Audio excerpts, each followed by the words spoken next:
Bonjour mes amis, je suis vraiment heureux d'être ici ce matin, en cette belle matinée d'hiver. Le soleil brille, nos cœurs sont heureux. J'étais assis là dans la pièce avec monsieur le révérend Biller, pendant qu'il faisait des enregistrements du Saint-Esprit qui est descendu dans le bâtiment, des gens qui se réjouissaient, les enfants étaient heureux. Nous sommes reconnaissants d'être vivants et d'être parmi ceux qui peuvent participer au service aujourd'hui. Eh bien, nous sommes reconnaissants pour chacun de vous, sans exception. Quant aux huissiers qui sont là-bas au fond, quand quelqu'un arrive, on a des sièges ici, ils peuvent s'asseoir le dos tourné à l'autel. Il y a aussi une autre place sur le banc ici devant. Si les gens arrivent un peu plus tard.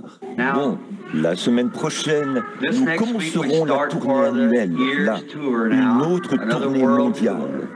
Nous commencerons le 12 prochain, c'est-à-dire ce mercredi, à Chicago, à l'occasion de la campagne qui a lieu à l'église de Philadelphie. Ensuite, je pense qu'à partir de là, nous, ce matin, à partir du 3 février, nous commencerons alors à Lubbock, au Texas, dans la salle Cotton Bowl, là-bas, à Lubbock, au Texas. Et de là, nous irons à Phoenix. Puis, nous irons au lieu d'exposition d'animaux d'élevage entre Los Angeles et Southgate, en Californie. Après ça, si le Seigneur le veut, nous voulons aller à Honolulu à partir de là. Alors, j'apprécie vraiment tous ceux qui prient.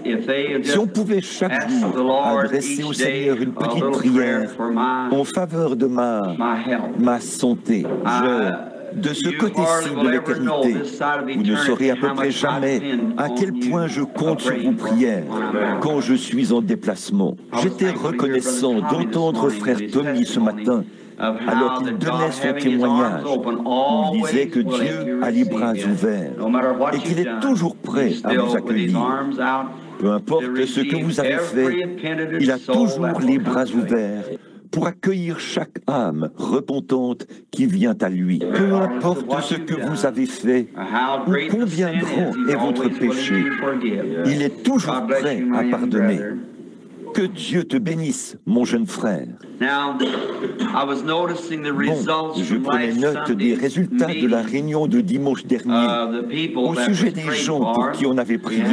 Nous avons de petits entretiens privés pour que les gens, je vous le dis, voyez-vous les amis, la raison pour laquelle nous n'avons pas de service de guérison ici, vous comprenez, nous n'avons pas assez de place pour nous occuper des gens. C'est pour ça, on n'annonce jamais de service de guérison ici au tabernacle, bien que nous prions pour les malades chaque fois que je suis ici. C'est difficile de trouver de grandes salles et tout ça. Et vous qui venez de l'extérieur, de différentes régions du pays, il n'y a pas beaucoup de gens du plein évangile ici, dans cette localité, ou alors dans les environs. Mais ceux qui parrainent les réunions, ou plutôt qui collaborent aux réunions, ne sont pas tous du plein évangile, parce que beaucoup d'entre eux sont membres de différentes églises. Nous ne cherchons pas à représenter une organisation religieuse en particulier. Seulement, nous essayons, avec l'aide de Dieu, de représenter le Seigneur Jésus-Christ. Et c'est ouvert à tous, à chaque personne. Pour ma part, j'ai remarqué que dimanche dernier, dans la salle, il y avait un frère de couleur qui a reçu le salut tout récemment, il y a quelques mois, et sa femme bien-aimée. Elle était infirme. Elle se déplaçait à l'aide des béquilles. Et il avait une terrible hernie. Et pendant que je lui parlais en privé, dans le bureau des diacres, au cours d'un entretien privé, car il avait téléphoné à l'avance pour prendre rendez-vous. Chaque dimanche, nous pouvons en prendre juste un nombre limité chaque dimanche. J'ai senti, pendant que j'étais assis là, l'inspiration du Saint-Esprit. Eh bien, une dame venait de sortir de là. Elle avait des béquilles, elle avait laissé, elle était sortie. Elle marchait sans cela. Et cet homme qui croyait vraiment au Seigneur Jésus, eh bien, j'ai prié pour lui. Il avait une terrible hernie. Et je lui ai parlé, j'ai dit, bon, à partir de cet instant même, cette hernie va commencer à reprendre sa place.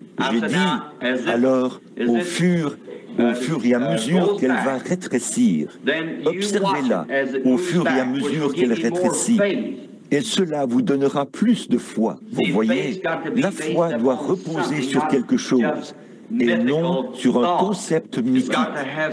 Il faut qu'il y ait quelque chose, un fondement sur lequel s'appuyer. La foi s'appuie là-dessus. Et c'est pour cela que nous croyons que la parole de Dieu enseigne la guérison divine, la délivrance de l'âme, la délivrance du corps. Et nous fondons cela sur la parole éternelle de Dieu. Et j'ai dit aux frères, bon, pour que vous sachiez que je vous ai dit la vérité, car je l'ai vu devant moi dans une vision. J'ai dit, quand vous rentrerez chez vous, prenez une ficelle et enroulez-la autour de cette hernie et mesurez-la. Puis coupez cette ficelle et n'y touchez plus jusqu'à dimanche prochain. Et avant de venir, prenez cela, prenez une autre ficelle et enroulez-la autour de cela. Et apportez-moi les deux ficelles pour qu'on voit l'ampleur du rétrécissement. Il a dit, je le ferai. Eh bien, voici la ficelle. Elle est plus courte, de près de 4 cm, comme ça. Voici le monsieur qui est assis ici. C'est juste pour que vous voyez ce qui s'est passé. Là, il s'est passé quelque chose. De toute ma vie, je n'ai jamais vu une seule fois où Dieu a dit quoi que ce soit, ou l'a montré dans une vision, ou par révélation, et que cela n'est pas arrivé exactement comme Dieu l'a dit. Vous voyez, exactement. Sa femme, dimanche dernier, marchait en s'appuyant sur une béquille, ou un bâton, une canne. Et je l'ai vue aujourd'hui. Elle, dans la pièce, elle avait de la peine à marcher. Je lui ai dit que le Seigneur allait la guérir. Elle avait un membre qui était raide. Et je l'ai vue marcher. Elle avait mis sa canne sur son épaule dans la pièce. Et la voici aujourd'hui. Voilà une autre dame, une des personnes qui viennent de... Elle allait vraiment mal. Elle souffrait de tant de maux dimanche dernier, en plus d'être infirme. Et elle habite quelque part là-bas, près de Georgetown. N'est-ce pas, madame? Ou quelque part par là. Georgetown, Indiana. Elle a dit, mais frère Branham, je suis vieille. J'ai dit, mais Abraham l'était aussi. Il était beaucoup plus vieux que vous quand il lui était demandé de croire quelque chose qui était impossible. Elle l'a accepté et la voilà. Et voici l'autre dame, assise juste derrière la dame dont je parlais, juste ici, derrière son mari. La dame de couleur qui est assise juste ici. Et l'autre dame qui est là derrière. Comme preuve, on a les ficelles. Comme preuve, il n'y a plus de béquilles. Jésus-Christ vit et règne. C'est la preuve suprême qu'il est ressuscité des morts et qu'il est avec nous aujourd'hui. Combien nous le remercions du fond du cœur de ce qu'il est toujours vivant. Il n'est pas mort. Il est ressuscité des morts. Il vit aujourd'hui parmi les mortels. Toujours bien disposé et capable de faire infiniment au-delà de tout ce que nous pourrions faire ou penser. Nous lui rendons gloire de tout notre cœur pour sa fidèle bonté envers nous. Maintenant, vous voyez s'il y a-t-il d'autres bons là-bas? Très bien. Ils en ont d'autres. Nous pourrions simplement les apporter ici et les placer sur l'estrade, si vous voulez. Maintenant, pour la leçon d'école du dimanche, c'est à moi qu'il incombe d'enseigner un peu les leçons d'école du dimanche. Et si Dieu le veut, nous allons essayer de terminer un sujet que nous avons commencé il y a quelques jours, ici à l'église, il y a quelques dimanches. Et maintenant, frère Junior, Peut-être qu'on va apporter, je me demande si ce ne serait pas mieux de vous asseoir ici, sur l'estrade, pour permettre à quelques-unes des dames, vous pouvez peut-être les placer ici derrière, et ce serait mieux que si on les plaçait là devant. Et dès que la classe de l'école du dimanche sera terminée dans cette salle, il y aura davantage de places. D'autres places se libéreront. Maintenant, si quelqu'un qui est, peut-être quelqu'un qui est de cette église-ci, c'est peut-être un peu embarrassant ou autre pour des nouveaux venus de monter ici.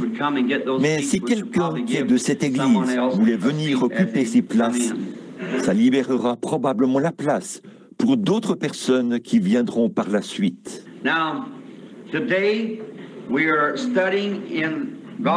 Aujourd'hui, nous étudions la parole bénie de Dieu. Si vous vous souvenez, le dernier message, c'était dans l'épître aux Hébreux.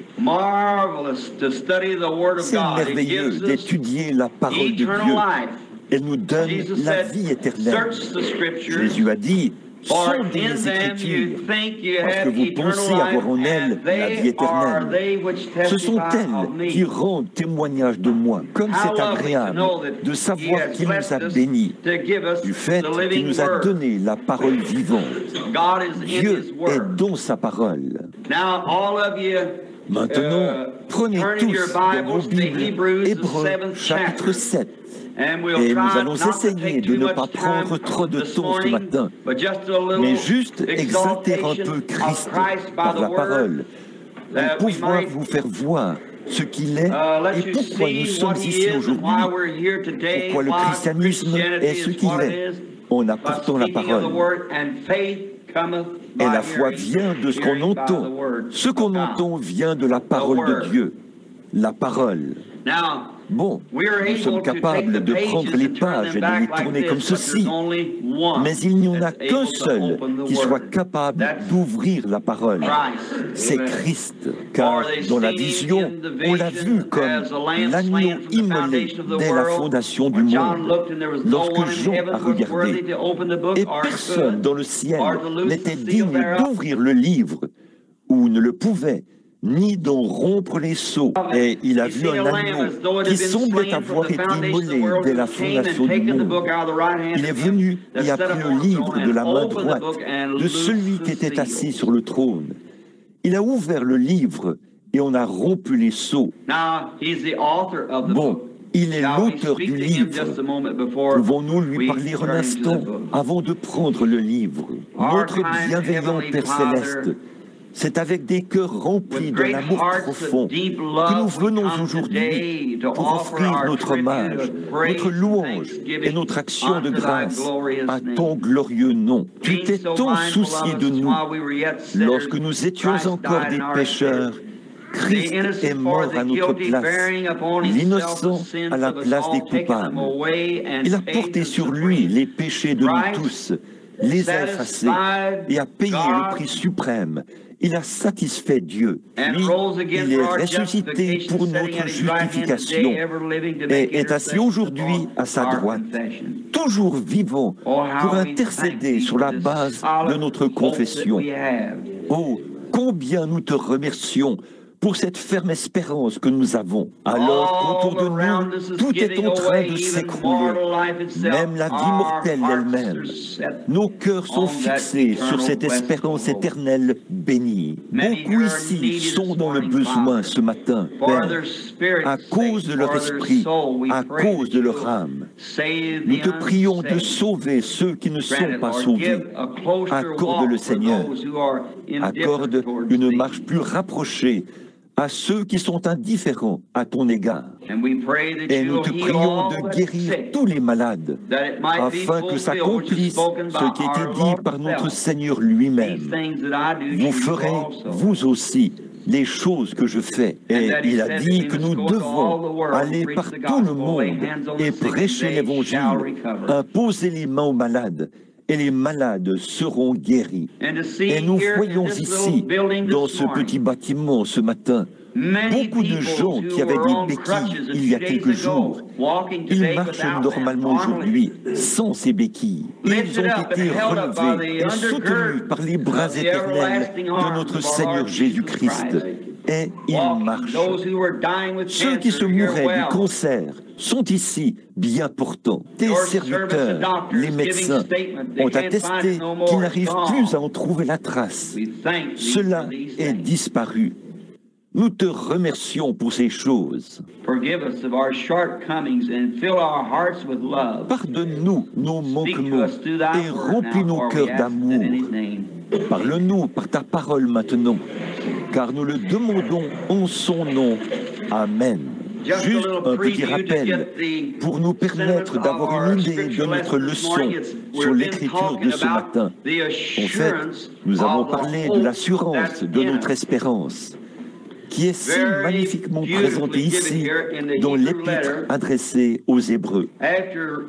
Après avoir lu comment Dieu a traité avec son peuple, Israël, autrefois, nous avons alors vu que la promesse nous a été donnée. Et cela nous donne une grande assurance. Comme nous voyons que toutes les choses qui se sont produites à cette époque-là étaient des exemples de ce que Dieu fait pour nous aujourd'hui, ces enfants qui croient. Et maintenant, juste un petit rappel de la leçon de dimanche dernier, du chapitre 6 d'Hébreux. Nous commencerons vers le verset 12. Ou le verset 13, ici. Lorsque Dieu fit la promesse à Abraham, ne pouvant jurer par un plus grand que lui, il jura par lui-même. Je suis sûr que l'auditoire se souvient que nous avons étudié cela pour voir ce que Dieu avait fait.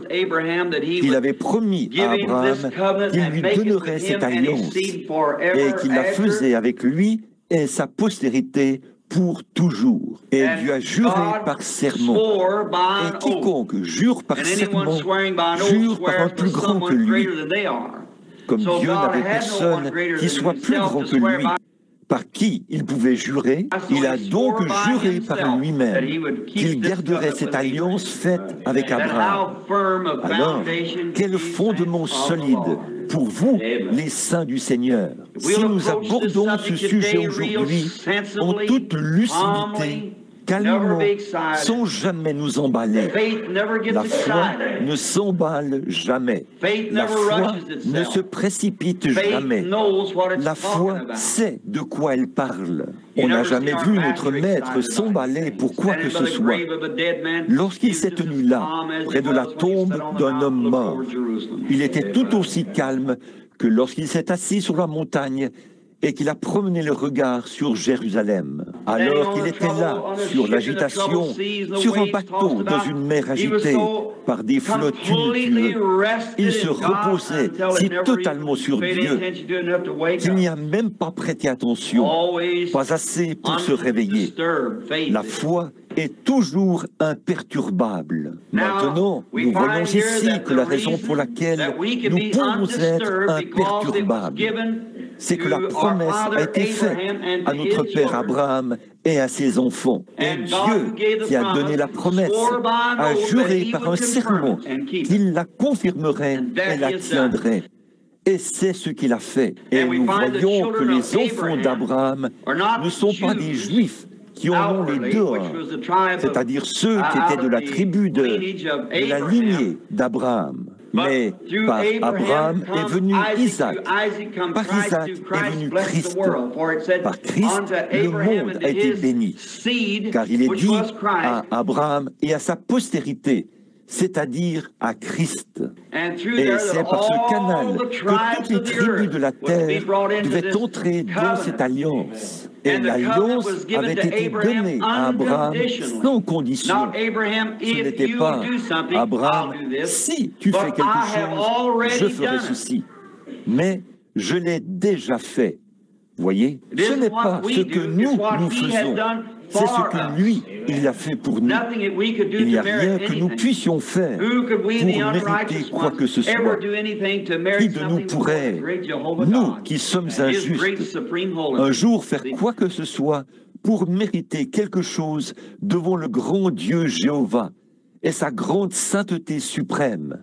Voyez, nous, la seule chose que nous puissions faire, c'est d'accepter et d'être reconnaissants pour ce qu'il a déjà fait pour nous.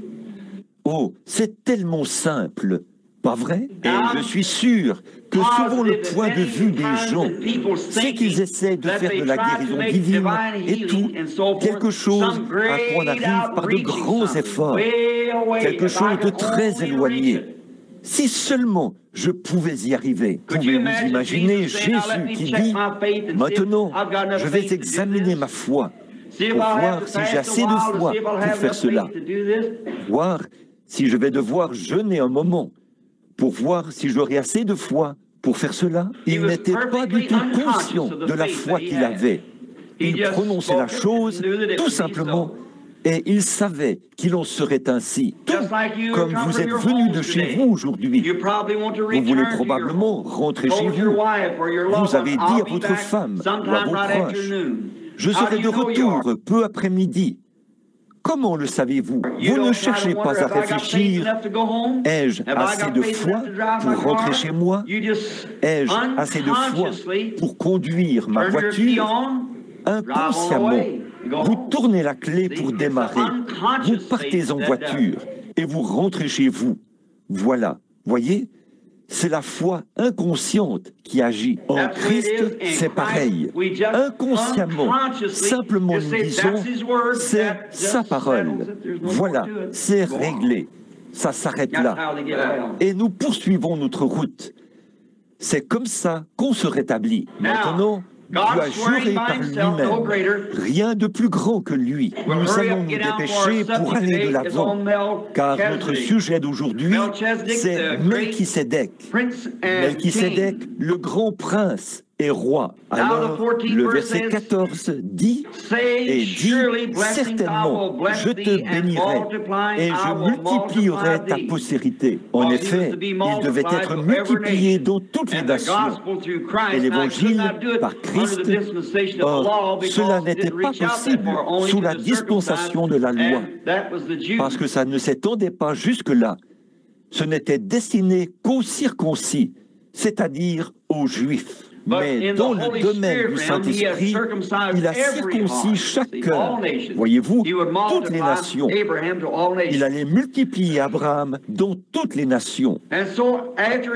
Et c'est ainsi qu'Abraham, ayant persévéré, obtint l'effet de la promesse. Combien nous avons insisté là-dessus, disant qu'Abraham, ayant persévéré, persévérer, c'est voir quoi? Le Dieu invisible comme s'il était visible, qu'il se tenait là devant lui. Et après avoir persévéré, après avoir supporté le dur combat, il a hérité de la promesse. Maintenant, n'est-ce pas étrange? Il semble que Dieu aurait simplement pu intervenir et lui donner la promesse sur le champ et accomplir l'œuvre sur le champ. Il aurait bien pu le faire. Anne, une fois, elle était là dans le temple et elle priait. Élie est venu et il pensait qu'elle était ivre. Et elle a dit, je ne suis pas ivre, mais je prie pour que Dieu enlève mon opprobre. Il a dit que le Seigneur Dieu exauce ta demande. Eh bien, Dieu aurait très bien pu placer le petit Samuel là, dans les bras d'Anne. Nous le savons tous. Il est le créateur de toutes choses. Il crée par sa parole. Il aurait très bien pu le placer directement dans les bras d'Anne. Mais au lieu de cela, il a fallu attendre le processus habituel de 9 mois pour que le petit bébé naisse. Il aurait pu le faire instantanément, mais il ne l'a pas fait instantanément. Il lui a simplement donné la promesse et elle a hérité de la promesse. Une fois, Dieu a dit à Moïse, au moment où il s'est mis en marche pour aller au pays promis, toute cette promesse, a-t-il dit, je l'ai donnée à Abraham il y a des années. Cet endroit est entouré de Philistins et de toutes sortes de gens puissants, des guerriers. Il a dit, maintenant, tout cela est à toi. Il y avait les Amoréens, les Héviens, les Phéréziens, et tous ces gens qui s'y trouvaient, les Héviens, les Jubiléens, les Philistins. tout ce qui était en Palestine. Eh bien, Dieu a dit, je te l'ai donné, c'est à toi. Alors, va et prends possession de cela. Oh, j'espère que vous le voyez, les amis. C'est quelque chose que je veux vous faire comprendre, afin que votre foi soit placée là où elle doit être. D'après ce que j'ai vu, beaucoup de gens ils ont la foi, si seulement ils savaient comment la mettre en action. Quand Benjamin Franklin a découvert l'électricité pour la première fois, il a dit « Je l'ai ». Mais il ne savait pas ce qu'il avait. Puis Thomas Edison est arrivé et il a dit « Nous allons bénéficier de cela ». Et il ne se souciait pas du temps que ça prendrait. Il a testé 10 000 fils, mais il a quand même fini par trouver un fil qui allait transporter l'électronique ou l'électricité dans le fil. Il savait que c'était une puissance et que cette puissance nous serait profitable. Et maintenant, nous avons trouvé le salut, ce qui nous sauvera du péché, ce qui peut prendre la femme ou l'homme le plus vil, l'ivrogne, la prostituée, et en faire un enfant de Dieu. Eh bien, cette même foi, cette même puissance qui peut relever un homme ou une femme déchue, cela agira en notre faveur de bien des manières différentes. Cela guérira nos corps, pourvu qu'on l'approche comme il faut.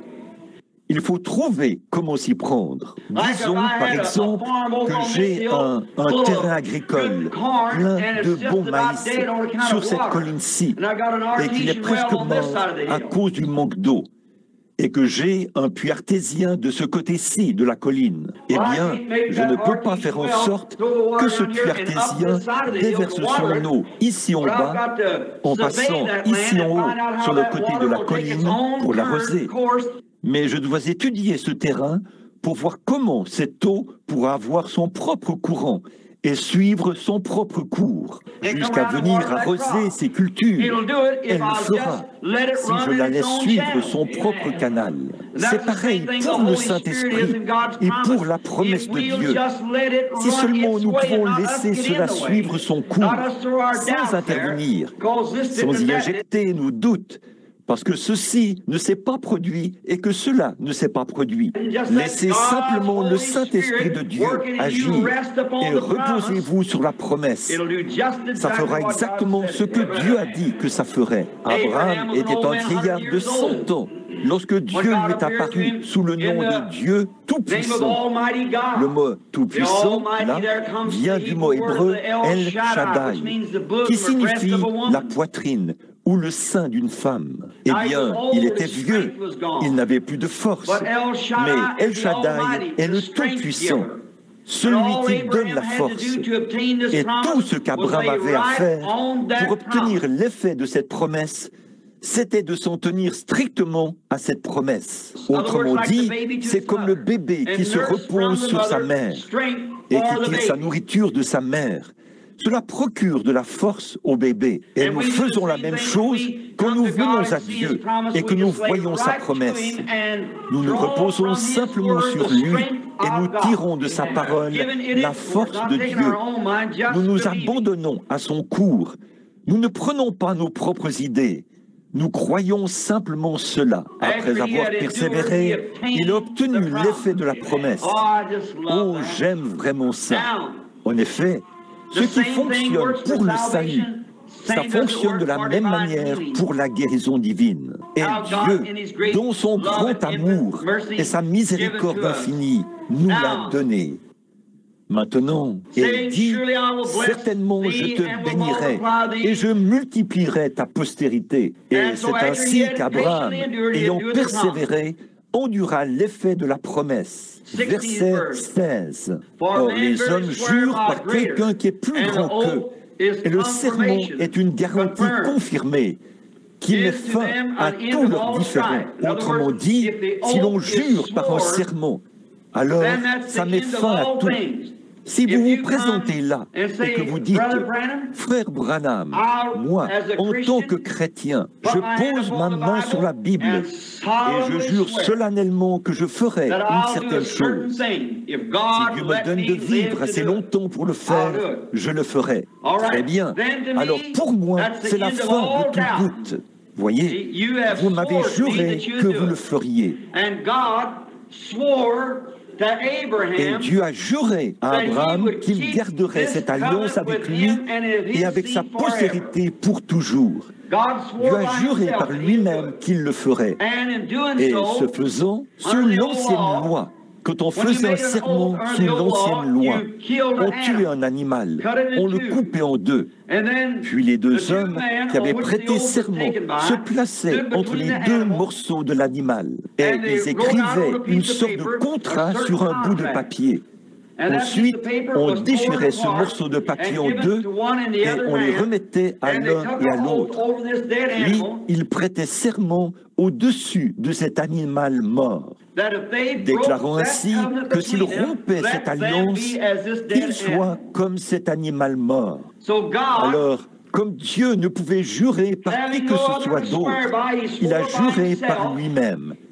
Il a prêté serment au-dessus du corps du Seigneur Jésus-Christ, alors qu'il le voyait d'avance dans une ombre. Quant à l'alliance, quand il a amené Christ au calvaire, il a déchiré son corps et l'a séparé de son âme. Puis, il a élevé son corps pour le faire asseoir à sa droite et a renvoyé le Saint-Esprit pour qu'il soit dans le chrétien, afin de faire ici, dans l'Église, la même chose qu'il faisait en Christ quand il était ici sur la terre. Ce faisant, il a prouvé qu'il nous ressuscitera dans les derniers jours pour que nous nous asseyions avec lui et que nous soyons avec lui dans son royaume.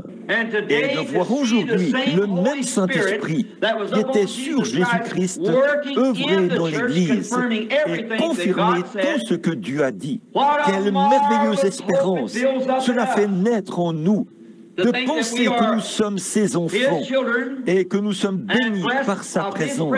Et il est ici avec nous maintenant, comme preuve infaillible qu'il est le Seigneur Dieu qui a fait la promesse à Abraham. Maintenant, écoutez le verset 17.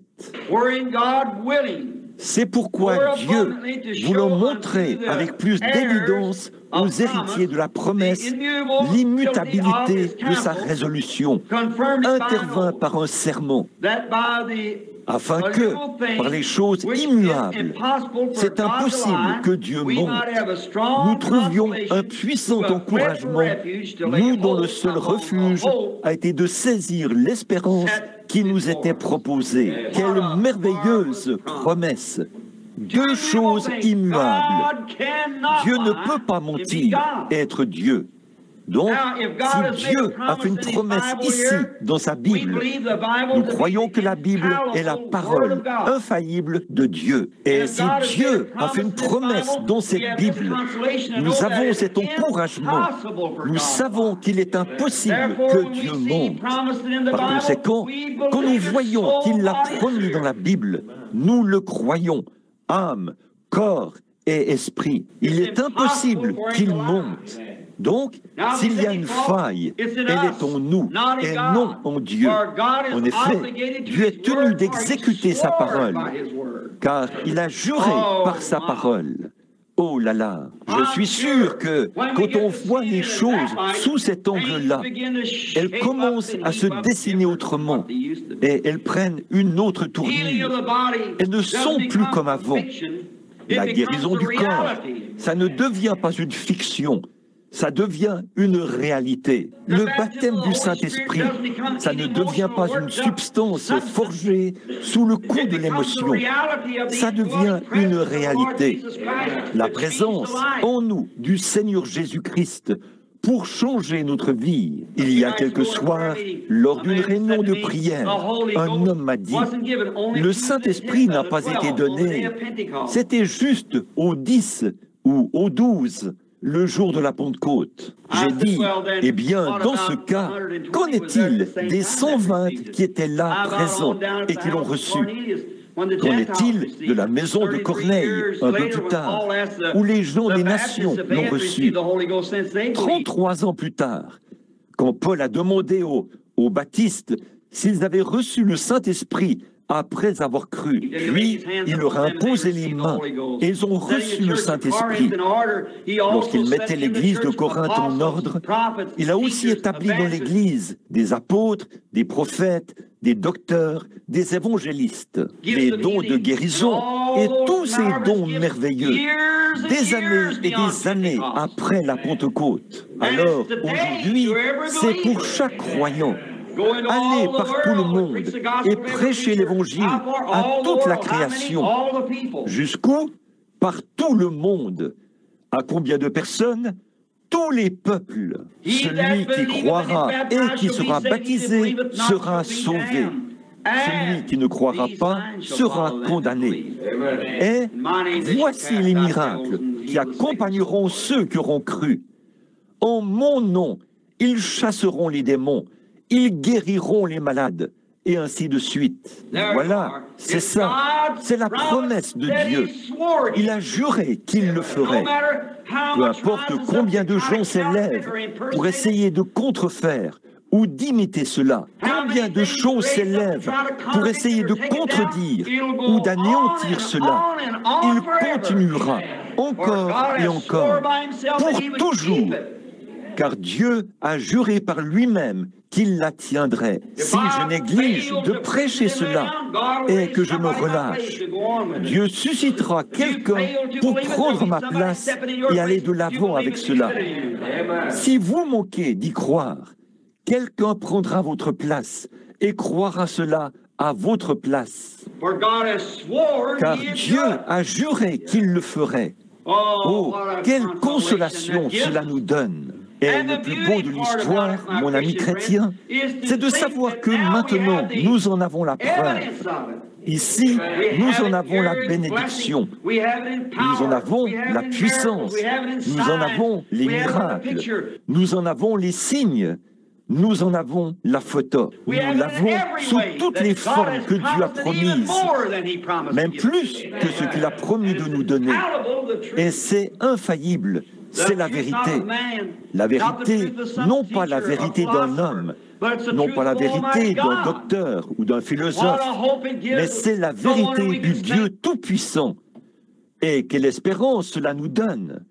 Ce n'est pas étonnant que nous puissions chanter. Mon espoir n'est fondé sur rien d'autre que sur le sang de Jésus et sur sa justice. Quand tout ce qui environne mon âme s'effondre, il est toute mon espérance et mon soutien, car Christ est le roc où nous nous tenons. Tout le reste est sable mouvant. Que ce soit la popularité, que ce soit notre Église, que ce soit nos amis, nos collaborateurs, qui que ce soit notre médecin, que ce soit notre prêtre, que ce soit notre prédicateur, tout le reste est sable mouvant. Nul autre que Christ. Et tous les hommes qui ont fait quelque chose de leur vie dans ce grand champ de bataille ont été des hommes et des femmes qui se sont tenus seuls et qui ont agi selon leurs convictions. Quand bien même tout a échoué et s'est effondré autour d'eux, ils ont quand même tenu bon. Abraham Lincoln, autrefois, était convaincu qu'il avait raison. Il s'est tenu seul et a agi selon ses convictions. Mais il a prouvé cela et a scellé son témoignage de son propre sang. Jésus-Christ s'est tenu seul en son jour. Un exemple que tout homme qui, sur la base de ses convictions par rapport à la vérité éternelle de Dieu, prendra position et s'y tiendra, se tiendra seul. Mais pas seul, avec Dieu, le compagnon invisible qui nous accompagne tout au long du voyage de la vie, à travers les ombres, dans les vallées des ombres de la mort, jusque dans l'éternité. Il nous accompagnera toujours et il sera Dieu. Alors, sur quoi nos espoirs sont-ils fondés ce matin? Parce que Dieu a juré à Abraham qu'il l'accomplirait. Il l'a juré non seulement à Abraham, mais à chacune de ses postérités. Qui est la postérité? C'est c'est vous qui avez reçu l'invitation de venir au Seigneur Jésus-Christ, la postérité d'Abraham. Bien sûr, il y a des gens qui ne sont pas appelés, mais à chacun de vous qui êtes ici ce matin et qui avez reçu l'appel. Pourquoi êtes-vous ici à l'église ce matin? Quelque chose vous a dit de venir. Vous savez que ce n'était pas l'ennemi pour essayer de vous pousser à mal agir. Essayer de vous pousser à mal agir par le fait de venir à l'église. Vous ne pourriez pas le faire. Quand vous venez à l'église, vous agissez bien. Et Jésus a dit, d'après ses propres paroles, « Nul ne peut venir à moi si mon Père ne l'attire. Et tous ceux qui viendront, je leur donnerai la vie éternelle. Et je les ressusciterai au dernier jour. » Réfléchissez à cela. Chaque personne qui vient sur l'invitation du Seigneur Jésus-Christ a reçu la promesse de la vie éternelle et de la résurrection dans les derniers jours, par le Dieu Jéhovah qui a juré par serment qu'il le ferait et qui a envoyé son Fils et a confirmé la parole. Et il a juré qu'il le ferait. Il l'a donné en type à Abraham. Il l'a accompli en Jésus-Christ. Il l'a ressuscité. En vivant, il m'a aimé. En mourant, il m'a sauvé. Enseveli, il a emporté mes péchés au loin. En ressuscitant, il a justifié gratuitement pour toujours. Un jour, il reviendra. Ô jour glorieux. Voilà, c'est ça, notre justification. Chaque fois que vous entendez les mottes de terre tomber sur le cercueil et qu'on dit « les cendres retournent aux cendres » et la poussière à la poussière, la terre à la terre. Notre foi regarde au loin, vers un autre pays, là où il y a un tombeau vide. Et un jour glorieux, celui qui a promis de venir viendra. Et aussi sûr que Jésus est ressuscité des morts, nous ressusciterons avec lui à la résurrection.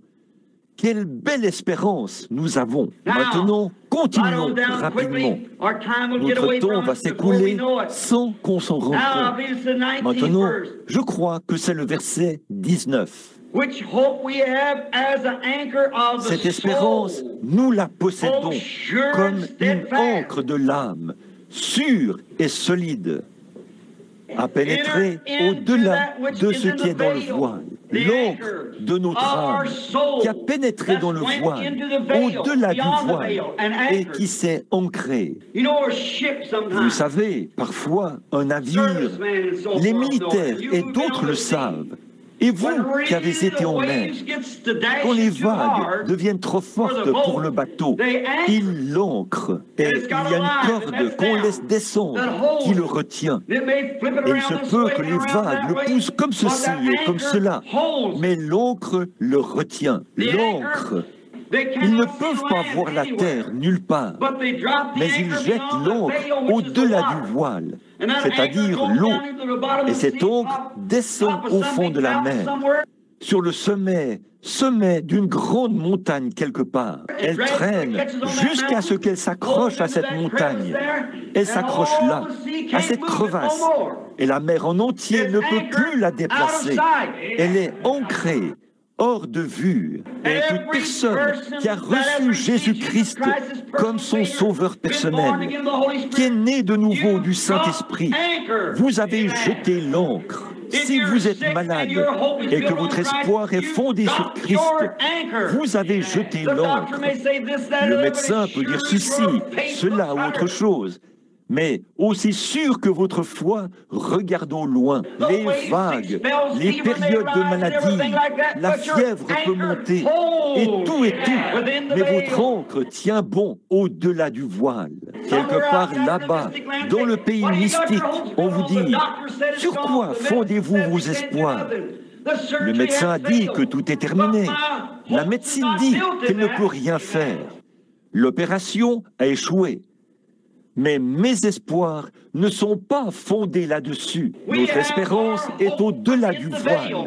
Quel voile? L'effusion de son sang qui a séparé son esprit de son corps. Et là, à l'intérieur de ce voile, l'encre s'est accrochée à quelque chose. Une fois, j'ai vu un bateau qui était en train d'être ballotté là-bas. Et je me suis dit, qu'est-ce qui retient ce bateau à ce même endroit? Je n'arrivais pas à comprendre. Il reste là, sur la mer. Et j'ai remarqué que les vagues l'emportaient dans cette direction-ci, puis dans cette direction-ci. Mais il ne bougeait pas de cet endroit. Je ne pouvais rien voir. Mais il y avait un petit fil, une corde, qui descendait de la proue de ce bateau. C'était relié à une ancre qui s'était accrochée à quelque chose sous ma...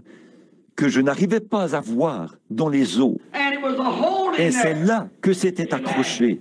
Et j'ai dit, que Dieu soit loué. Oui, un jour, j'ai trouvé une ancre. J'ai lu ici, elle dit, que celui qui veut vienne. J'ai jeté cette encre au-delà de quelque chose que je ne pouvais pas voir. Quelque chose l'a accroché. Et quand les combats font rage, l'encre tient bon au-delà du voile. Quand s'élèvent les incrédules, quand surgissent les difficultés, quand tout s'écroule autour de moi, notre encre tient bon au-delà du voile. Où se trouve-t-elle? Je n'en sais rien.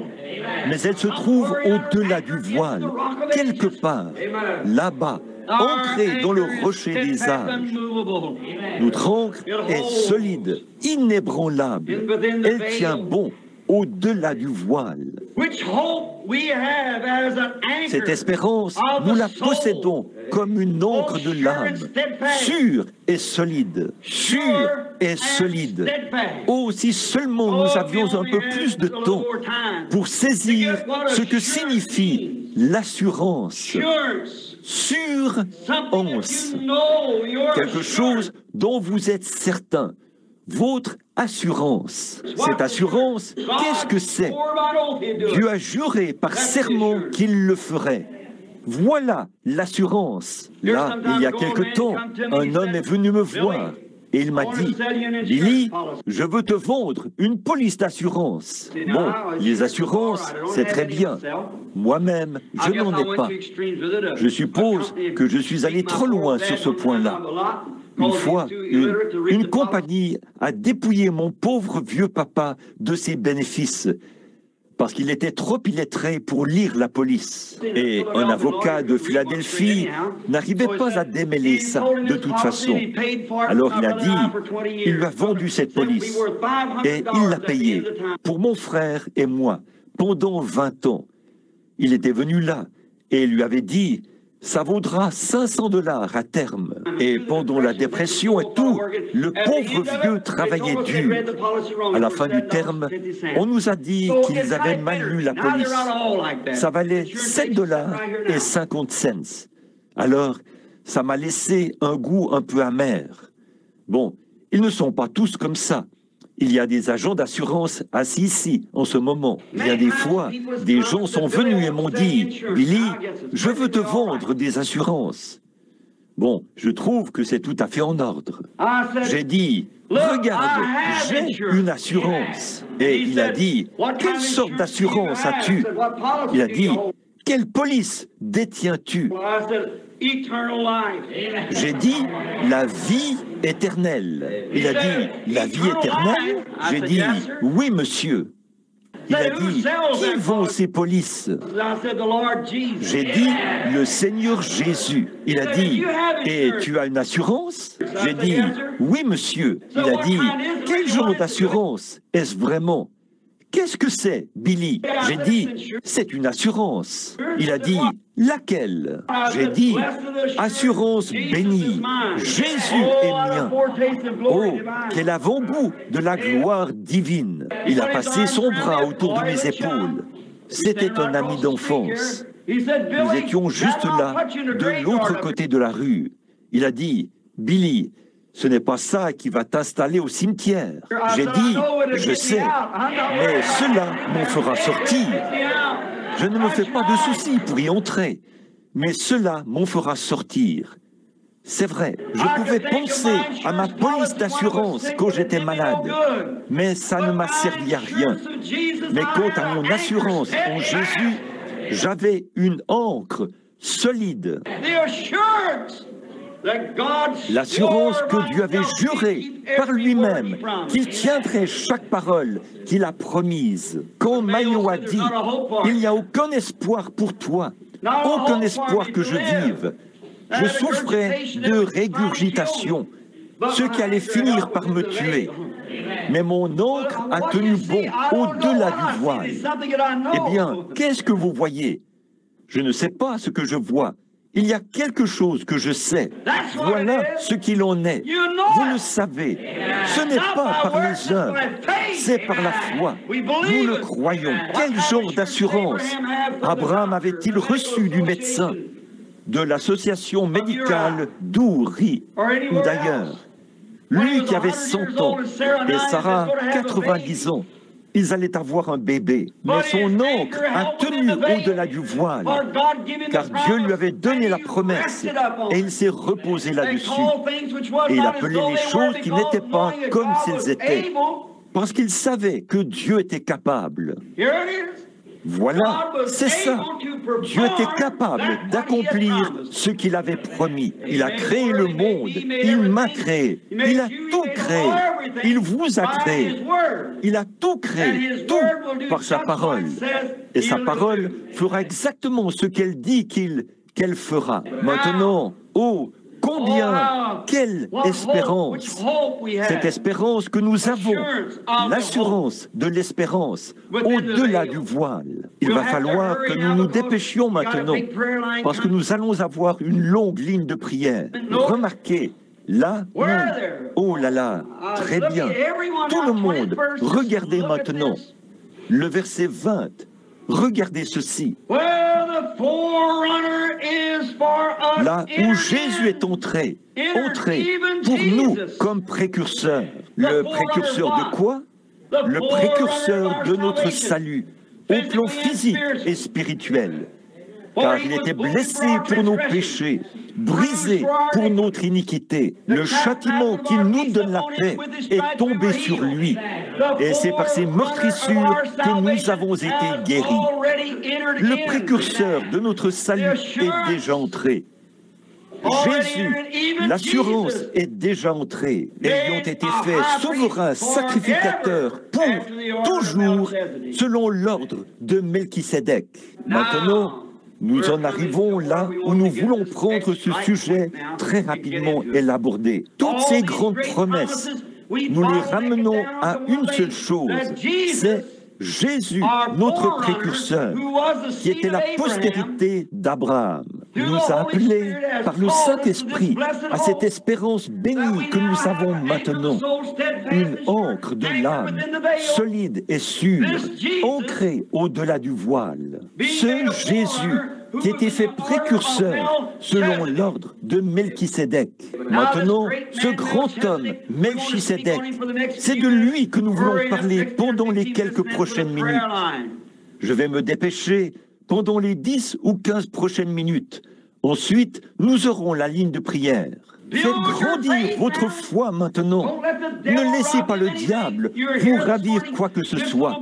Vous êtes ici ce matin, dans ce petit bâtiment, où le Dieu Tout-Puissant va entrer, dans cette humble demeure. Vous dites, ça ne paye pas de mine, mais il est venu dans une crèche. Il viendra dans n'importe quel cœur humble, qui s'ouvrira et dira, oui, Seigneur Jésus, je crois cela.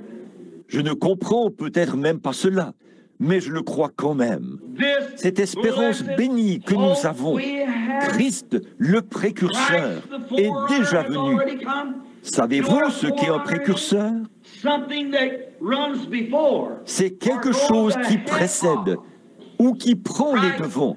Christ, qui était le précurseur de notre salut, est venu sur la terre pour servir d'exemple à l'Église, car l'Église devait terminer ses œuvres ou continuer ses œuvres après qu'il avait achevé son sacrifice sur le calvaire. Vous le voyez? Remarquez. Et là, il est né dans l'humilité, dans une crèche. On s'est moqué de lui, comme il en serait de vous ou de n'importe qui d'autre qui le sert. Mais pendant qu'il était sur la terre, lui qui ne faisait pas exception de personne, il aimait tout le monde. Il guérissait tout le monde. Il bénissait tout le monde. Il faisait du bien partout où il allait. Il a donné sa vie en sacrifice. Il est mort et a été enseveli. Il est ressuscité et monté en tant que notre précurseur. Et l'Esprit même qui était sur lui est revenu pour être avec l'Église, afin de la conduire et de la guider. Il a dit, encore un peu de temps, et le monde ne me verra plus. Mais vous me verrez, car c'est un pronom personnel. Je serai avec vous et même en vous jusqu'à la fin du monde. Donc, dirigeons nos pensées vers son grand sacrifice suprême en tant que précurseur de notre espérance bénie que nous avons maintenant au-delà du voile. Alors, nous croyons cela par la foi. Notre ancre va là-bas, dans la parole de Dieu, et ses pointes s'accrochent au-delà du voile. Et une ligne de prière, ici, nous retient fermement attachés à la promesse. Nous ne vacillons pas, ne sommes pas ballottés par tout vent de doctrine, mais nous sommes fermes, inébranlables, progressant toujours dans la grâce du Seigneur. Car, comme vous le savez, votre travail pour le Seigneur n'est pas vain. Quelle espérance! Maintenant, ce Melchisédek, dont il est question ici, juste, Paul parlait là aux Hébreux de l'Ancien Testament, présentant un type.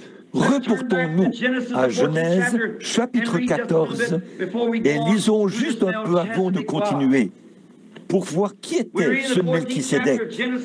Nous lisons dans Genèse, chapitre 14, et nous commençons au verset 14. Abraham, vous savez, avait été appelé à sortir de la Chaldée, du pays d'Our, de la ville d'Our, plutôt, du pays de la Chaldée. Et Dieu lui a dit, sépare-toi de ton peuple, mets-toi à l'écart. Permettez-moi d'insister là-dessus. Oh, si nous avions plus de temps à y consacrer aujourd'hui, notre temps est tellement limité. Sépare-toi de ton peuple, mets-toi à l'écart, et je te bénirai. Vous voyez? Et pour obtenir l'effet de cette même promesse qu'Abraham avait, vous devez vous séparer de tout contact mondain, de toutes les choses du monde.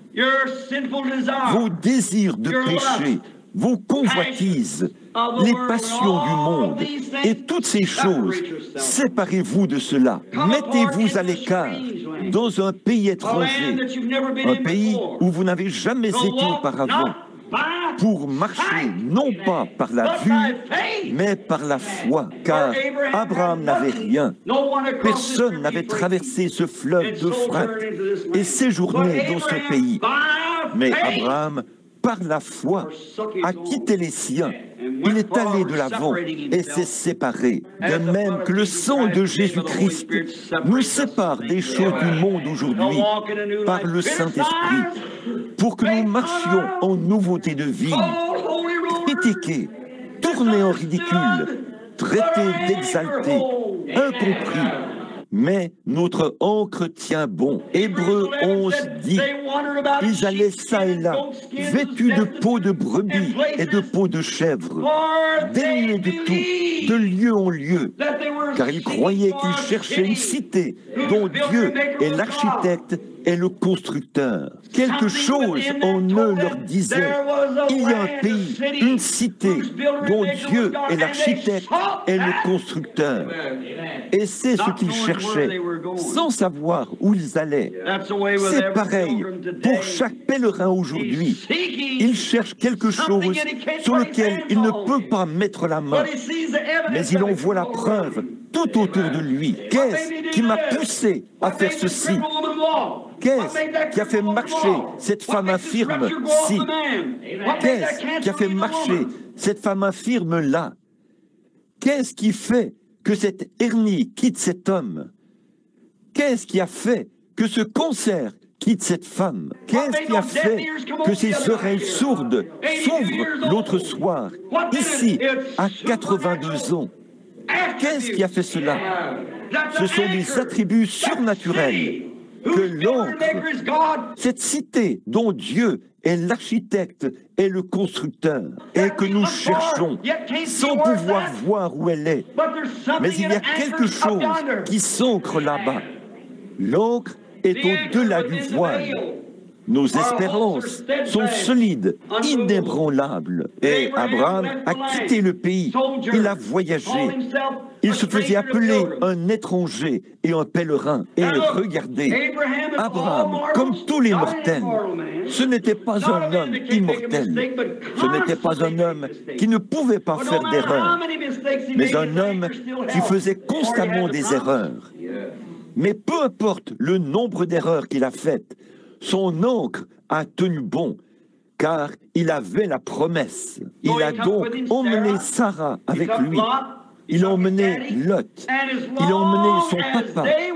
Tant qu'ils étaient avec lui, Dieu ne pouvait pas le bénir. Le vieil homme a fini par mourir et on l'a enterré. Il a continué un peu plus loin et Lot a rétrogradé. Et vous savez ce qui s'est passé à ce moment-là. Il s'est ensuite séparé de lui. C'est alors que Dieu lui est apparu de nouveau et a dit: maintenant, Abraham, regarde tout ce territoire. Tout cela t'appartient. Une fois qu'il a fait le bon choix, c'est ça. Séparez-vous de tout. Je dois dire ceci. Écoutez, j'espère que cela trouvera son lieu de repos, parce que je n'y avais jamais pensé. La préméditation, c'est peut-être pour ça que certains d'entre nous n'avancent pas très bien. Nous nous accrochons à des choses que nous devrions abandonner dans le processus de la séparation. Un peu de doute, un peu de question, un peu de scepticisme. Je me demande si c'est vrai. Ceci est-il possible? Cela est-il possible? Comment cela est-il possible? Lâchez prise ce matin. Hébreux 12, 1 dit: rejetons tout fardeau et le péché qui nous enveloppe si facilement. Le péché, qu'est-ce que c'est? L'incrédulité qui nous enveloppe si facilement. Et courons avec persévérance dans la carrière qui nous est ouverte.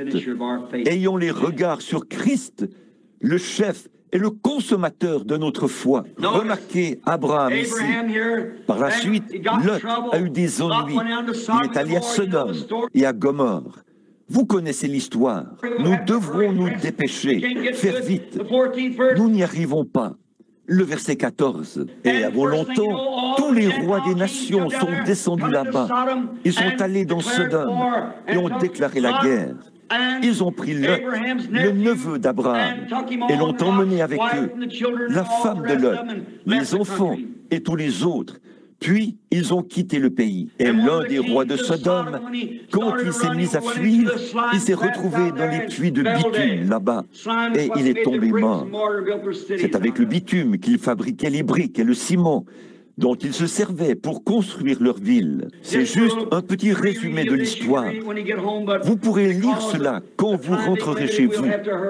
Mais comme notre temps est limité, nous devrons nous dépêcher.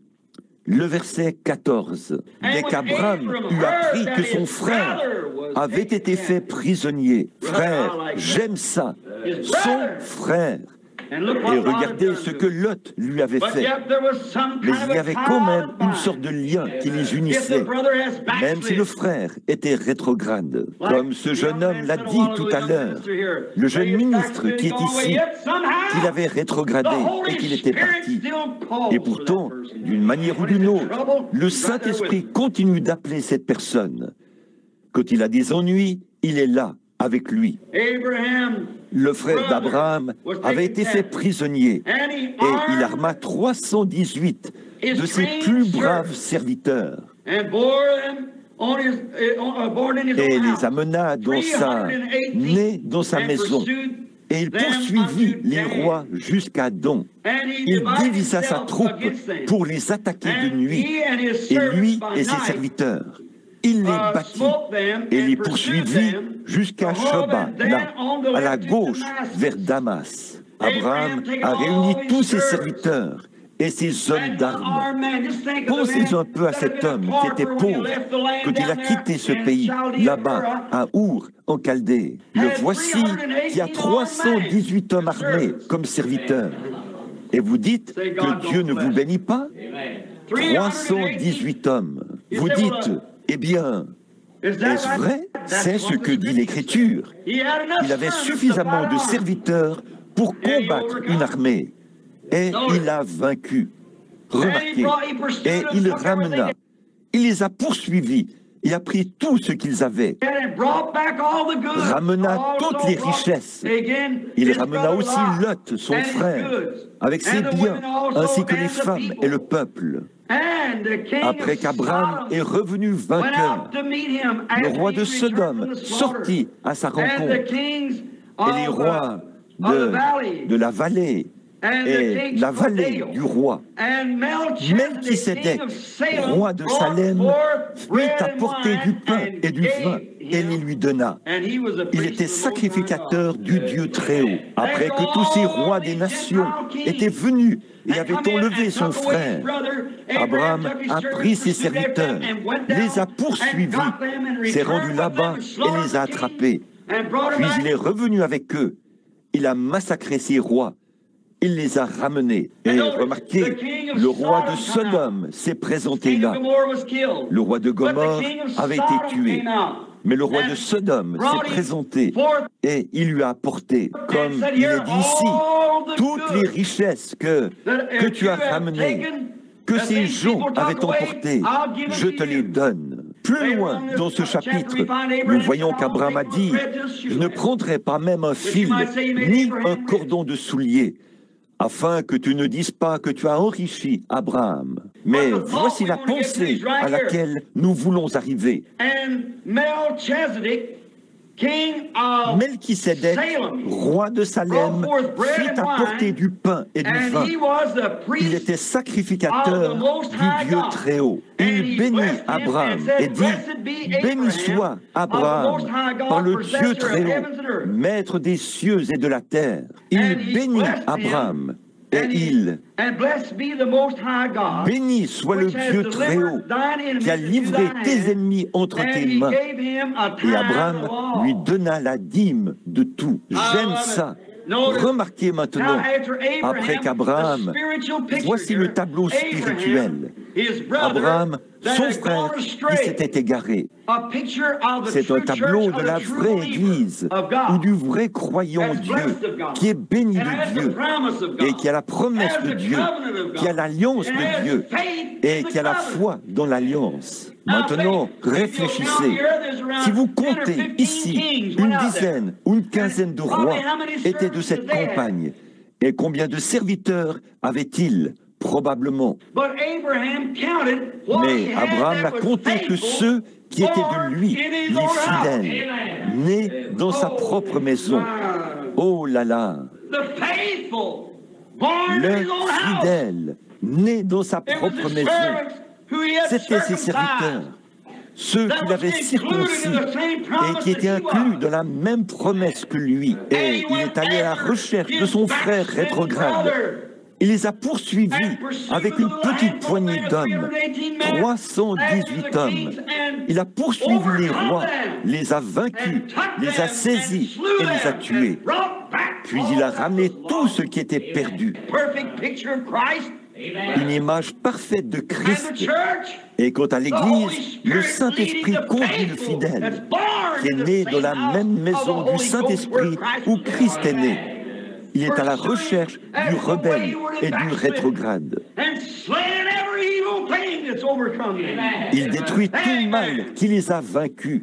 Amen. Il vainc le péché et rejette tous les fardeaux. Il parle aux gens de leurs convoitises et des choses qu'ils font. Il retranche cela, leur maladie et tout. Il leur prêche l'Évangile et les ramène à la pleine communion avec Dieu. Remarquez, Quand il est revenu, Melchisédek l'a rencontré. Qui était ce Melchisédek? Et remarquez la toute première chose, là, Melchisédek ne lui a pas offert d'argent.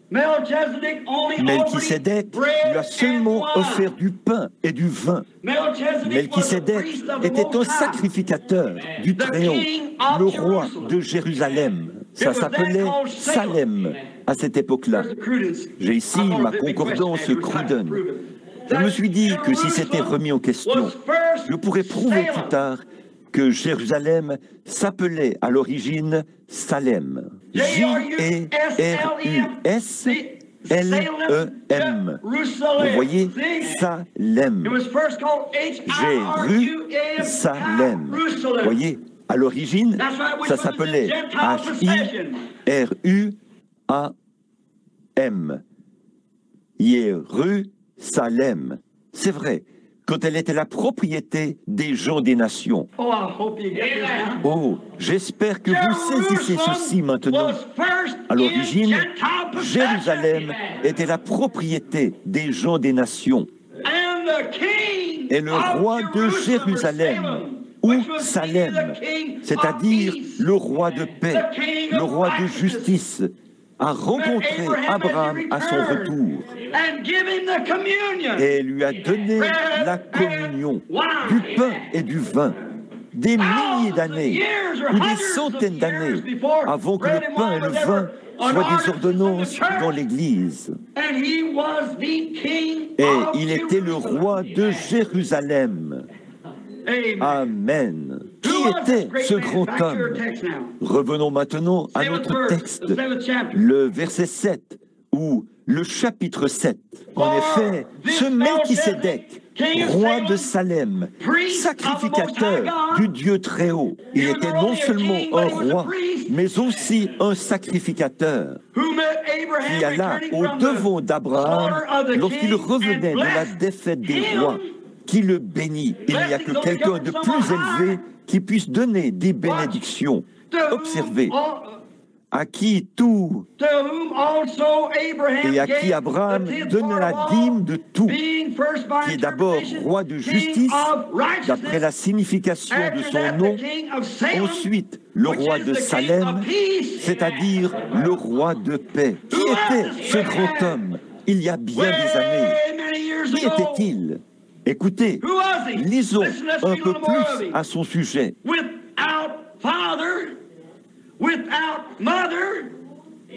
Qui est son père, son mère, son commencement de jour ou son fin de vie. S'il n'avait pas de père, s'il n'avait pas de mère, s'il n'a eu ni commencement de jour, ni fin de vie, Melchisédek existe toujours. Pas vrai? Fait à l'ordre de son père ni mère, mais s'était rendu semblable au Fils de Dieu. Ce Melchisédek demeure sacrificateur à perpétuité. Il ne peut pas, il n'a pas eu de commencement, il n'a pas de fin, il n'avait pas de père, il n'avait pas de mère, et pourtant il était un homme, et il venait de Salem. La paix, il était le roi de paix. Il était le roi de justice. Il était non seulement un roi, mais aussi un prince. Et il est le prince de paix. Il est la rose de Saron. Il est le lys de la vallée, l'étoile du matin, l'alpha, l'oméga, celui qui était, qui est et qui vient, à la fois la racine et la postérité de David. Il était avant David, en David, et après David. Qui était ce sacrificateur? Nul autre que le Seigneur Jésus-Christ incarné, dans sa puissance magnifique. C'est le même qui est apparu un peu plus tard, après qu'il a rencontré Abraham. Et il lui a donné, comme c'était un peuple de l'alliance, la communion. Ainsi donc, par cette même alliance, nous prenons là, il était dans une ombre. Ce Melchisédek, quand il serait devenu un homme dans la chair, serait coupé en morceaux et la communion serait donnée, les fragments de son corps brisés, comme nous la prenons aujourd'hui. C'est là que Melchisédek a rencontré Abraham. Et Abraham lui a payé la dîme. Amen. Abraham, le plus grand homme sur la face de la terre, a payé la dîme à Melchisédek, le roi de paix, le roi de Salem, le roi de justice. Et il était un prince, et il était un prince, il était un roi, et il était le serviteur du Très-Haut, ce qu'était Jésus. Et là, Abraham, quelques années plus tard, ou peu de temps après que Lot avait rétrogradé et que Sodome avait été brûlé, Abraham est resté seul avec Sarah sur des terres desséchées. Comme il y avait, tout leur bétail était en train de mourir de faim. On aurait dit que Dieu l'avait abandonné, mais il avait une foi solide pour croire. Et un jour, il était assis à l'entrée de sa tente, sous le gros chêne. Il est encore là aujourd'hui, comme un monument commémoratif, car il était carbonisé et conservé. Et là, Abraham, qui était assis à l'entrée de sa tente, a vu Melchisédek s'avancer vers lui. 3 hommes qui marchaient, et j'imagine Abraham en train de se dire « Je l'ai déjà vu ». Puis il est arrivé, et il a dit « Permettez-moi de... Viens donc, mon Seigneur, permets-moi de t'apporter un peu d'eau pour te laver les pieds. » D'une manière ou d'une autre, cet homme de l'Alliance savait au fond de lui qu'il avait affaire à quelqu'un qui était plus qu'un homme. Il a dit, nous sommes des étrangers. Il a dit, nous venons d'un pays étranger. Leurs vêtements étaient poussiéreux. Oui, ils l'étaient. Ils venaient de tout là-bas, dans la gloire. Ils se sont donc avancés là. Ils ont dit à Abraham, on leur a apporté un petit quelque chose et on leur a lavé les pieds. Et Abraham s'est mis à les regarder. Il s'est glissé dans la tente et a dit, Sarah, reste ici un instant. Il est allé vers son troupeau et a pris le veau le plus gras qu'il a pu trouver. Puis il l'a tué et l'a ramené. Et il a donné à cet homme de la viande, du pain, du lait et du beurre. Mangez. Maintenant, quand Melchisédek, le roi de Salem, le sacrificateur du Très-Haut, le roi de paix, qui n'était nul autre que la forme antérieure du Seigneur Jésus-Christ. Et quand il a rencontré Abraham, il a donné la communion à Abraham et il l'a béni. Et ici, Abraham le rencontre alors qu'il est en route pour Sodome et lui donne de la viande et du pain à manger. Oh, ne voyez-vous pas le lien entre ces 2 hommes? Il a fait la promesse. Notre pain et notre eau sont assurés et Dieu l'accomplira, aussi sûr que nous sommes assis ici. Et chaque promesse divine qu'il a faite, il est tenu de l'accomplir. Et quand les 2 anges ont poursuivi leur chemin pour aller à Sodome, Abraham s'est tenu là et il a regardé autour de lui en compagnie de cet homme. Il a dit, si j'en trouve tant et tant, au fur et à mesure qu'il demandait, jusqu'à arriver à 10. Et lorsqu'il est parti, alors l'ange ou l'homme qui était près de lui a disparu. Il s'est volatilisé près du sacrifice. Et Abraham a dit, j'ai parlé face à face avec le Dieu Tout-Puissant, Melchisédek, la forme antérieure de Christ. Oh, mes amis, ce matin, si nous pouvions saisir ce voile-ci qui est devant nos yeux, alors que la chair nous a aveuglés, déchirer ce voile comme ceci et regarder au-delà du rideau du temps et nous demander ce que ce serait.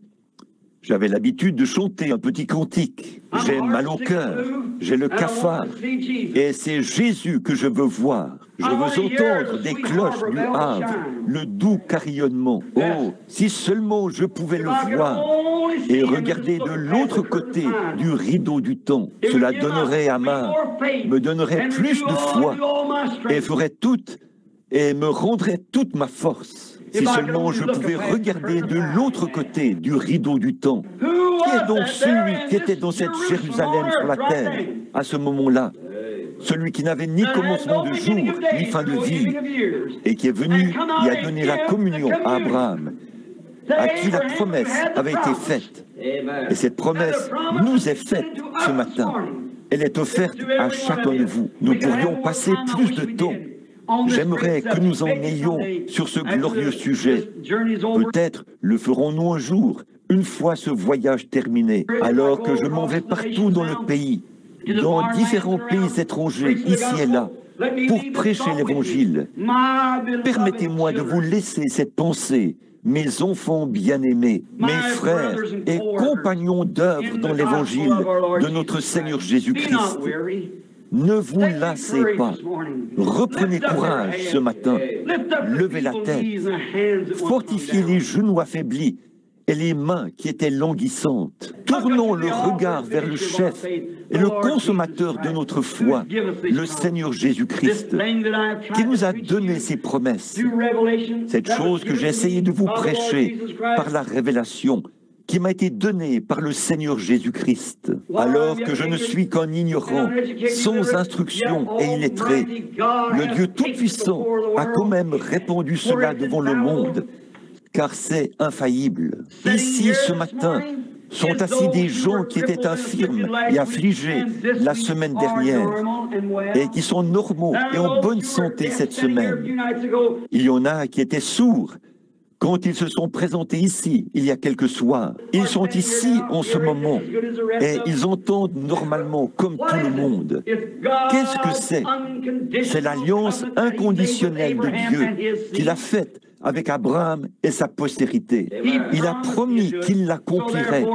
Alors, croyons cela ce matin de tout notre cœur. En tant que peuple, certains d'entre nous qui sommes assis ici sont âgés. Certains d'entre nous grisonnent. Certains d'entre nous, avant que nous nous revoyions, il se peut que certains d'entre nous passent de l'autre côté du voile. Mais quoi que vous fassiez, quoi que la vie produise, si elle produit la maladie, si elle produit quoi que ce soit au monde, gardez votre ancre au-delà du voile. Continuez à regarder là-bas, vers le chef et le consommateur, le Seigneur Jésus-Christ. Appelez ces choses qui semblent être comme si elles étaient. L'homme suit trois éléments. Le premier est humain. Le deuxième, c'est la révélation divine. Le troisième, c'est une vision. L'ainsi dit le Seigneur. Bien des fois, nous sommes ici, en bas, et nous ne montons jamais ici. Si vous n'êtes pas là, en bas, ancrez vos espérances au-delà de ce voile, ici en haut, dont l'ainsi dit le Seigneur. Même si vous ne voyez pas la vision, même si la révélation ne vient pas, même si, quand on prie pour vous, vous dites « J'aimerais vraiment pouvoir croire », ça ne change rien. Jetez votre ancre là, en bas, et dites que c'est vrai. De toute façon, Abraham ne pouvait pas voir. Il a dit « Comment est-ce possible ?» Marie ne pouvait pas comprendre. Comment pouvait-elle avoir un bébé sans connaître d'homme? Il a dit, mais le Saint-Esprit te couvrira de son ombre, il l'accomplira. Elle a dit, je suis la servante du Seigneur, qu'il me soit fait ainsi. Comment cela allait-il se faire? Elle ne savait rien. Mais elle a jeté son ancre au-delà du voile et elle s'est mise à témoigner qu'elle allait avoir un bébé avant de sentir cette vie ou quoi que ce soit d'autre. Elle appelait les choses qui n'étaient pas comme si elles étaient. Abraham, quand il avait 75 ans, Dieu lui a donné la promesse. Et à Sarah, qui était âgée de 65 ans, la promesse a été donnée. Et 25 ans se sont écoulés avant que cela s'accomplisse. Mais Abraham ne douta point par incrédulité au sujet de la promesse de Dieu. Mais il fut fortifié par la foi, donnant gloire à Dieu. Il appelait ces symptômes et les choses qui étaient comme s'ils n'étaient pas. Son témoignage reposait seulement sur le fait que ce que Dieu avait dit était vrai, parce qu'il avait la promesse. Que Dieu soit miséricordieux. Oh là là! Votre foi est-elle ferme ce matin? Quand les vents des ennuis soufflent, que les nuits sont sombres, que les vents soufflent et les éclairs brillent, votre ancre tient-elle bon? Ne fondez vos espoirs ce matin sur rien de moins que le sang de Jésus est sa justice. Je sais que c'est difficile, ça semble difficile, mais faites-le une fois. Prenez Dieu au mot et voyez combien c'est une espérance bénie de marcher simplement par la foi dans ce grand combat de la foi, comme j'ai essayé de le livrer. J'ai rencontré de terribles obstacles. J'ai connu des routes périlleuses. Ça se voit sur moi, oui. Mais ça a été la chose la plus bénie. Je ne les changerai pour rien au monde. Et voici mes plus grandes victoires, mes plus grandes joies. C'est quand je fais face à quelque chose. Je n'arrive pas à voir au-delà de cela, autour de cela ou en dessous de cela. Je continue simplement à marcher vers cela, en croyant ceci, que Dieu pourvoira d'un moyen quand j'y arriverai. Je ne suis jamais arrivé jusqu'à cette année, jusqu'ici, tout ce chemin que j'ai parcouru, je l'ai fait en lui faisant confiance. Il ne m'a jamais déçu. La grâce à mon cœur a appris la crainte et la grâce a dissipé mes craintes. Avec quelle joie cette grâce est apparue à l'heure où pour la première fois j'ai cru. Que de dangers, de labeurs et de pièges. J'ai déjà traversé. La grâce m'a mené en sûreté jusqu'à présent et la grâce me mènera à la maison. Après que nous aurons passé 10 000 ans là-bas, brillants comme le soleil, nous n'aurons pas moins de temps pour chanter ses louanges que lorsque nous avons commencé, quand nous nous rassemblerons là-bas avec Abraham, Isaac et Jacob, avec les héritiers de la promesse qui s'attendent à ce que nous ne flanchions pas, car sans nous, ils ne peuvent pas parvenir à la perfection. Oh, combien ils comptent sur nous ce matin. Ne flanchons pas. Restez bien ancrés en Christ. Si vous êtes un pécheur, vous n'avez pas à venir à l'autel. C'est la coutume de le faire. Mais si vous ne voulez pas venir et qu'il n'y a pas assez de place pour que vous veniez, dites, « Seigneur, je rejette toutes les choses du monde, maintenant même. Je me présente devant toi, nu et dépouillé comme je le suis. Et je suis une honte et un déshonneur. Mais je jette mon encre sur toi et je crois en toi. Je ne peux rien faire d'autre que ce que tu as fait pour moi. Si vous êtes malade, que le médecin dit qu'il n'y a plus aucun moyen pour vous de guérir, qu'il n'y a rien à faire, regardez simplement ce tabernacle, ce petit groupe de gens ce matin. Et c'est juste une petite poignée. C'est très minime comparé aux milliers qui ont été guéris au cours des quelques dernières semaines. Partout dans le monde, de grandes campagnes. Le monde est en effervescence en raison des campagnes de guérison divine. Des hommes de foi sortent et osent prendre Dieu au mot. Les jours des nations s'achèvent. Ceci est un signe. Regardez-le. N'attendez pas trop longtemps. Ils ont attendu trop longtemps pour reconnaître Élie.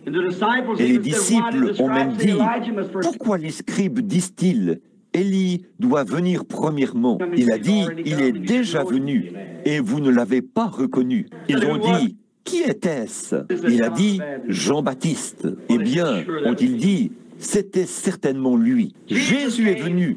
Et ils ne l'ont pas reconnu.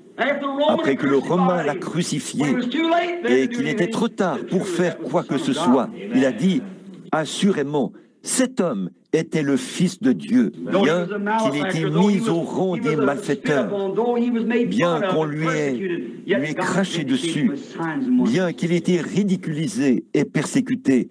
Dieu l'a quand même confirmé par des signes et des prodiges. Aujourd'hui, n'attendons pas trop longtemps. C'est la fin de la dispensation des nations. Nous sommes à la fin. Nations are breaking. Israel's awakening. The signs that the Bible foretold. The Gentile days numbered, with horrors encumbered. Return, O dispersed to your own. The day of redemption is near. Man's hearts are failing for fear. Be filled with the Spirit, your lamps trimmed and clear. Look up, your redemption is near. Our Father, we thank Notre thee Père, this morning nous te for this remercions blessed ce matin hope. pour cette espérance Oh, bénie. some Oh, glorious un jour day glorieux, quand when tu you te stand tiendras upon the earth à again nouveau and sur be la said, terre, on dira, was not n'est-il it pas written in écrit the dans les Psalms, cantiques, your ta redemption rédemption draweth est near? proche? When you was here the Quand first tu time, étais he said, ici wasn't la it written première by fois, David tu as in the dit, Songs? David, These n'a-t-il pas certain écrit ces things? choses dans les cantiques? And when we think of that song, Et quand nous there's pensons going to à ce be a cantique, meeting in the il y air. aura une rencontre dans les For airs, all the prophets car and tous les redeemed prophètes and little et les David rachetés, et le petit and David, Moses and et all Moïse, the et tous les patriarchs will be patriarches present seront there. présents là-bas. Alors Then nous we'll say, dirons, was it written in the n'était-il pas song that écrit we dans le would see this cantique and the que nous redeemed of the verrions age ceci? shall rejoice Et les together? rachetés de tous les âges se réjouiront ensemble. Père, Father, forgive pardonne every tout rebelle ce wayward matin, man or woman, boy or homme girl ou this femme, morning. May this garçon be a ou new fille. day in their life. Puisse The ceci time être un that nouveau by jour dans leur faith vie, le they moment où, accept the par la Lord foi, Jesus as ils personal acceptent le Savior Seigneur Jésus comme leur sauveur personnel and be sealed in et the sont kingdom of scellés God dans le by the royaume de Holy Dieu Spirit. par le Saint-Esprit. Prends ces quelques paroles Hurry up prononcées words, à la Father, and sink hâte, them down in Père, the hearts of the et people fais-les just as they pénétrer have dans le need. cœur des gens selon le besoin de chacun. Just in a few moments Dans now, quelques the instants, people will be les coming gens by vont here s'avancer to be ici healed. pour être guéris. There will be those, Seigneur, Lord, who il y en are aura qui sont blind, aveugles, afflicted, crippled, affligés, sick, infirmes, malades, all kinds of et qui ont diseases diverses upon them. maladies. C'est Satan qui a fait cette vilaine chose, Them Père. poor people, Lord, they Seigneur, wouldn't come ces here if they pauvres didn't gens believe they could be ne healed. viendraient pas ici s'ils ne croyaient pas qu'ils peuvent être guéris. You Tu as said we dit, overcome nous by avons the blood of the vaincu Lamb and par our le sang de testimony. l'agneau And here et lay par notre strangers on the témoignage. platform. Voici des ficelles posées ici sur l'estrade, des béquilles, et tout ont été empilés et transportés loin d'ici. Des fauteuils roulants et, des brancards ont été emportés et des lits. Des hommes et des femmes sont repartis d'ici, Seigneur, guéris de toutes sortes de maladies et d'afflictions que Satan leur avait infligées, non pas à cause de cet endroit-ci, mais parce que leur foi a satisfait à ton exigence ici même. Je prie, ô Dieu, que la foi de chaque personne malade ici soit maintenant suffisante ce matin et qu'ils se souviennent de ce grand Melchisédek d'autrefois qui n'avait pas de commencement de jour. Il n'a jamais eu de père ni de mère. Il n'a jamais eu de fin de vie. Il vit encore aujourd'hui. Par la suite, il s'est incarné, s'est appelé Jésus-Christ. Il s'est fait chair. Il est mort et a repris cette forme-là. Il est toujours le roi de paix, le roi de justice, qui nous a promis ces grandes choses éternelles, Dieu a juré à Abraham qu'il garderait l'alliance, la promesse par lui et sa postérité pour toujours. Aide-nous aujourd'hui à nous avancer vers cette estrade maintenant, avec une foi indéfectible. Seigneur, certains d'entre eux sont liés par des habitudes impures, des habitudes dégoûtantes de la chair. Oh Dieu, comme la Bible dit, rejetons tout fardeau et le péché qui nous enveloppe si facilement. Oh Dieu, puisse-t-il s'en débarrasser ce matin et regarder à Jésus qui nous purifie de toute iniquité. Accorde-le, Père. Et quand nous repartirons aujourd'hui, puissions-nous repartir dans la joie et le cœur plein d'amour. Bénis cette petite église. Bénis notre cher frère Neville, Seigneur, alors qu'il fait son travail de pasteur et qu'il œuvre ici jour et nuit pour essayer d'en faire un endroit où les gens peuvent venir adorer et voir le Seigneur Jésus manifester son amour et sa puissance. Bénis le service de ce soir, Seigneur.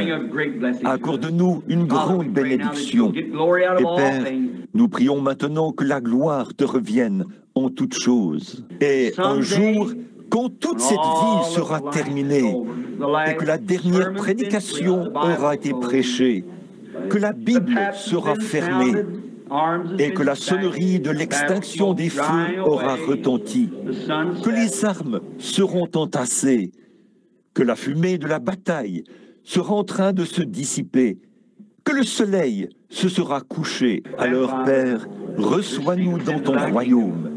Puissons-nous venir comme de vieux vétérans marqués par les combats. Accorde-le, Seigneur, afin que nous puissions recevoir un nouveau corps, où nous n'aurons plus jamais de maladie, ni chagrin, ni tristesse. Mais soyons fidèles en toutes choses. Pendant que nous sommes ici sur terre maintenant, croyons et appelons les choses qui ne sont pas, qui sont contraires à la parole de Dieu, comme si elles étaient. For we asked it in Jesus Christ's name. Amen.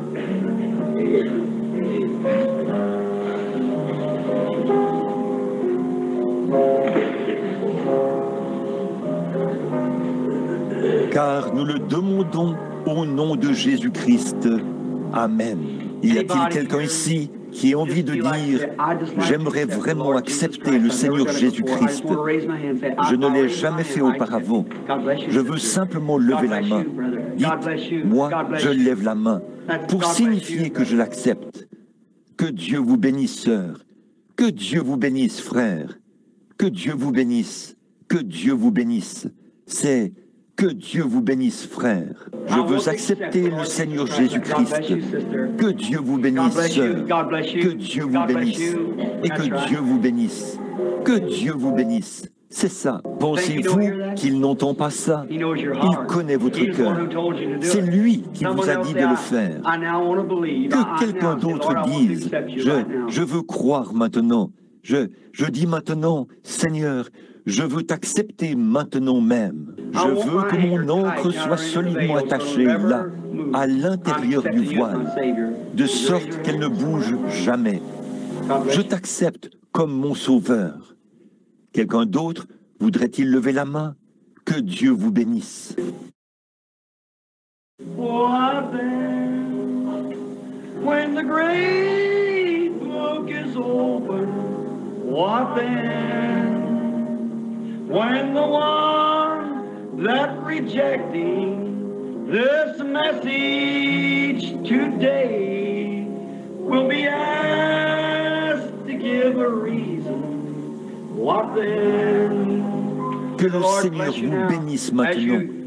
Alors que vous, nous aurons, combien ici veulent qu'on prie pour eux? Ceux qui sont malades, levez la main. Tous ceux qui sont malades partout dans le bâtiment.